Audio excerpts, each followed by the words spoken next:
Product method बेटा आज हम समझेंगे product method. If drawing made irregular then product method is used. अब तक हमने क्या समझा कि अगर ड्राइंग रेगुलर बेस पे निकाली जा रही है या बिगिनिंग ऑफ हर महीने की शुरुआत में, हर महीने के बीच में, हर महीने के एंड में, या हर क्वार्टर के बिगिनिंग में, हर क्वार्टर के मिडिल में, हर क्वार्टर के एंड में, हमने अब तक रेगुलर वाली समझी।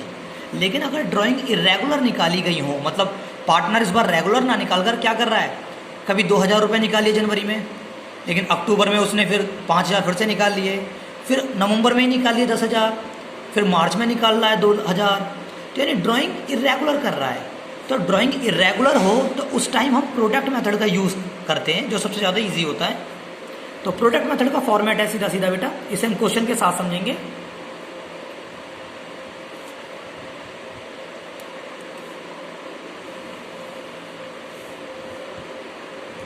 सबसे पहले आती है यहाँ पर डेट, उसके बाद आती है अमाउंट, और उसके बाद आता है आपका मंथ अप टू 31 मार्च। 31 मार्च मतलब जो साल का एंड मंथ है वहां तक का। अब वो मार्च भी हो सकता है, दिसंबर भी हो सकता है।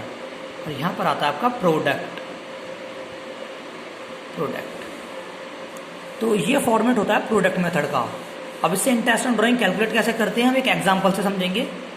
एग्जांपल क्या है बेटा कि क्वेश्चन में आपको दो चीज दी होंगी, डेट और अमाउंट।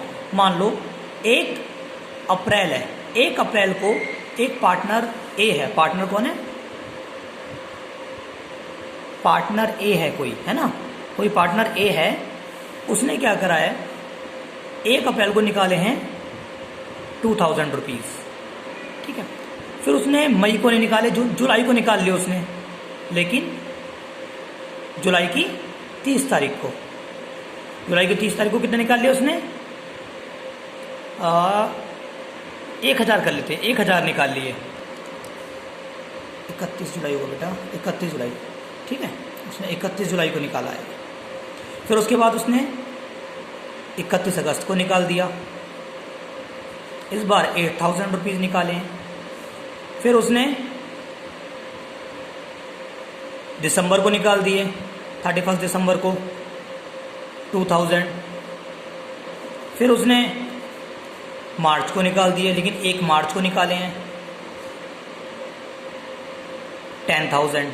तो यहां पर आप देख रहे हो क्वेश्चन में ड्राइंग जो है इरेगुलर निकली है। कभी अप्रैल को निकल रही है वो भी 2000, फिर जुलाई में निकल रही है वो 1000 है। ड्राइंग रेगुलर बेस पे नहीं निकल रही, ना तो टाइम में रेगुलरिटी है ना अमाउंट में रेगुलरिटी है।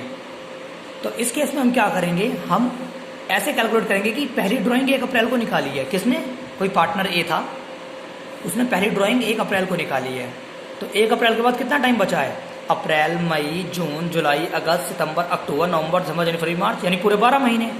तो यहाँ पर कितने महीने बचे हैं? यानी जब पहली ड्राइंग 1 अप्रैल को हुई है, उसके बाद हमारे साल में कितने महीने बचे हैं? पूरे 12 महीने बचे हैं मार्च तक, मंथ अप टू मार्च। फिर 31 जुलाई को निकाला उसने, तो 31 जुलाई के बाद कितना बचा है? तो जुलाई तो पूरा खत्म हो गया, अब जुलाई कैलकुलेट नहीं करेंगे, 31 हो रहा है।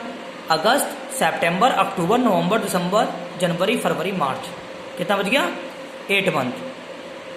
अगस्त, सितंबर, अक्टूबर, नवंबर, दिसंबर, जनवरी, फरवरी, मार्च, 8 मंथ। तो मार्च तक 8 मंथ बचे हैं। ऐसे फिर 31 अगस्त को निकालिए, तो अगस्त तो काउंट करेंगे नहीं, सितंबर, अक्टूबर, नवंबर, दिसंबर, जनवरी, फरवरी, मार्च, 7 मंथ बचे हैं।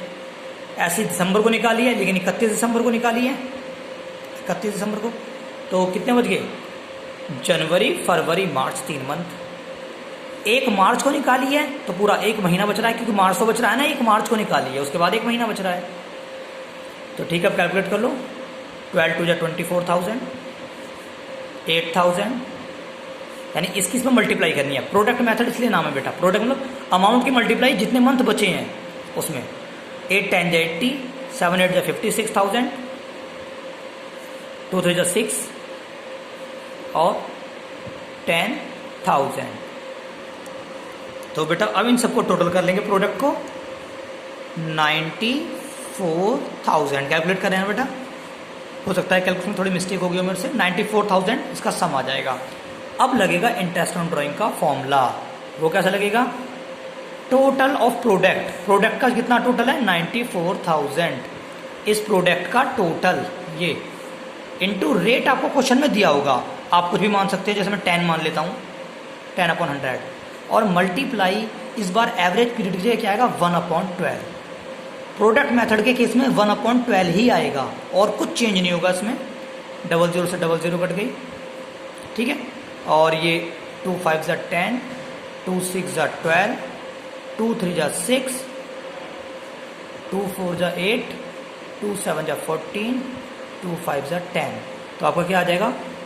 475 × 5 / 3। बेटा से सॉल्व कर लोगे आप तो आपका इंटरेस्ट ऑन ड्राइंग ऐसे आ जाएगा।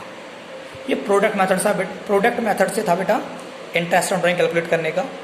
इंटरेस्ट ऑन ड्राइंग का टॉपिक कहीं ना कहीं यहाँ पे पूरी तरह से खत्म होता है बेटा, लेकिन कुछ मैंने पॉइंट लिखे हैं इंपॉर्टेंट जो क्वेश्चनों में पूछ लेता है, उससे काफ़ी दिक्कत हो जाती है क्योंकि वो हम पॉइंट्स बार बार रिवाइज नहीं करते।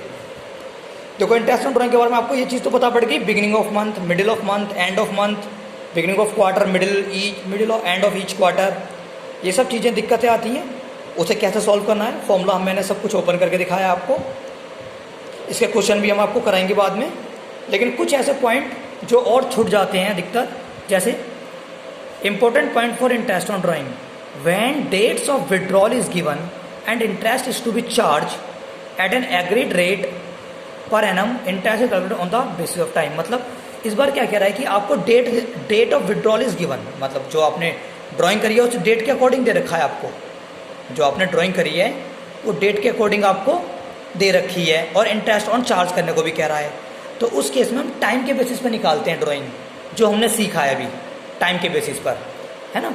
सेकंड पॉइंट कहता है if date of withdrawal is not given, यदि विड्रॉल की डेट नहीं दे रखी, the interest is to be charge for 6 months on the average basis. मतलब यदि डेट नहीं दे रखी कि आपने ड्राइंग सिर्फ ये कह दिया है कि भाई एक पार्टनर ए है उसने 10,000 निकाले हैं पूरे साल में, और एक पार्टनर बी है उसने 1 लाख निकाला है, और इंटरेस्ट ऑन ड्राइंग 10% से है, बस ऐसा कह दिया। ये नहीं बता रखा कि मिडिल है, एंड है, बिगिनिंग है ना, ऐसा कुछ नहीं कह रखा, और ड्राइंग भी सिर्फ एक दे रखी है, तो ना तो उसमें प्रोडक्ट मेथड लग सकता। तो ऐसे केस में अगर आपको ये इन्फॉर्मेशन ना दे रखी हो कि ड्राइंग किस तरीके से निकाली गई है, रेगुलर ड्राइंग करी गई है, इरेगुलर करी गई है, अगर ऐसी इन्फॉर्मेशन नहीं है तो आप सीधे सीधे मिडिल का फॉर्मूला लगाओगे। यानी क्या करोगे, जैसे मैं सेकंड केस से एग्जांपल समझाता हूँ। मान लो ऐसे कह दिया कि ए जो है वो 10,000 रुपये विड्रॉ करें पूरे साल में, बी ने 20,000 विड्रॉ करे पूरे साल में, और जो रेट ऑफ ड्राइंग है, रेट जो है वो है 10% का। तो अगर आपसे कहे कि ए का इंटरेस्ट ऑन ड्राइंग बताओ, एज इंटरेस्ट ऑन ड्राइंग, तो आप क्या करोगे, टोटल अमाउंट 10,000 है, रेट 10% है, लेकिन एवरेज पीरियड तो जरूरी है। तो जब एवरेज पीरियड ना दिया हो, भाई बिगिनिंग होता बिगिनिंग का फॉर्मूला लगाते, मिडिल होता मिडिल का लगाते, आप सीधा 6/12 यानी मिडिल का लगाओगे। अगर इंटरेस्ट ऑन ड्राइंग निकाल रहे हो और उसमें ये नहीं बता रखा कि कब हमने विड्रॉ करी है ड्राइंग, यानी डेट नहीं दे रखी, तो हम मिडिल का फॉर्मूला लगाते हैं, ठीक है बेटा। और तीसरा केस क्या है, when rate of interest is given without the word per annum. यदि रेट ऑफ इंटरेस्ट में पर एनम नहीं लिख रखा, ध्यान से देखिए, 10% पर एनम लिखते हैं ऐसे, 10% पर एनम ऐसे लिखते हैं। अगर ये पर एनम नहीं लिखा, अगर ये नहीं लिखा पर एनम, तो आप interest is charge without considering the time period, तो आप टाइम पीरियड को कंसिडर नहीं करोगे, मतलब बिगिनिंग मिडिल एंड ऐसा कुछ नहीं करोगे, सीधा सीधा 10,000 का 10% निकाल कर लगा दोगे फॉर्मूला कि जी 1,000 आएगा, समझे बेटा। लेकिन कब, जब पर एनम ना दिया हो। ओके बेटा, तो इंटरेस्ट ऑन ड्राइंग का टॉपिक इतना ही था बेटा। पार्टनरशिप काफ़ी लेंथी टॉपिक है, और ये सारे पॉइंट बहुत इंपॉर्टेंट हैं, क्योंकि आपका एडमिशन, रिटायरमेंट, डिसोल्यूशन, ये पूरी की पूरी पार्टनरशिप की बुक में सब यूज़ होंगे सारे पॉइंट। तो इसलिए इन्हें ध्यान से समझिए बेटा, और वीडियो बार बार देखिए अगर समझ में नहीं आता है, और तब भी नहीं आता तो आप मुझे कमेंट्स करिए। Thank you.